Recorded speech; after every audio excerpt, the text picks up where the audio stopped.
बीते कुछ सालों में देश के कई राज्यों में हुए चुनाव के दौरान पुरानी पेंशन योजना को लागू करने का मुद्दा काफी चर्चा में रहा है। इसके साथ ही कई कांग्रेस शासित राज्यों में इसे लागू भी किया गया है।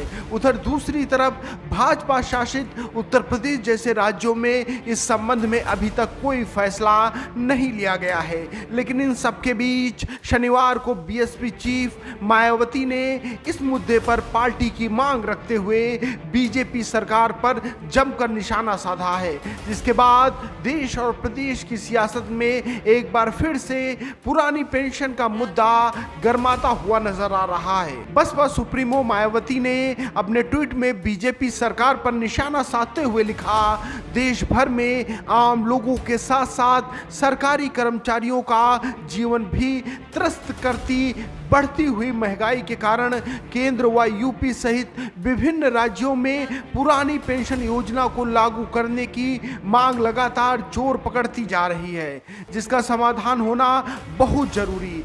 बीएसपी की यह मांग। इसके बाद मायावती ने अपने अगले ट्वीट में लिखा, इसी क्रम में महंगाई के साथ साथ गरीबी, बेरोजगारी व पिछड़ेपन आदि की जटिल समस्याओं के प्रति केंद्र व यूपी सरकार को सही नियति व नीति के साथ काम करना जरूरी। ऐसी जन समस्याएं भाषणबाजी से नहीं हल होती हैं, खासकर तब जब यूपी में डबल इंजन की सरकार में जनता डबल परेशान है। समाधान जरूरी।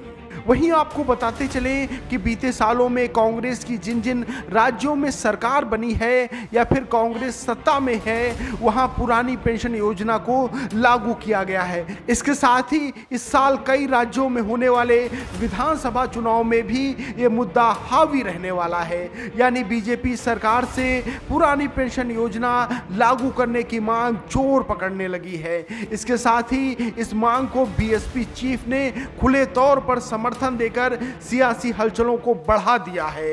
वहीं दूसरी ओर बीजेपी सरकार के लिए अब ये योजना नई चुनौती बनती जा रही है। Bureau report, the leader Hindi.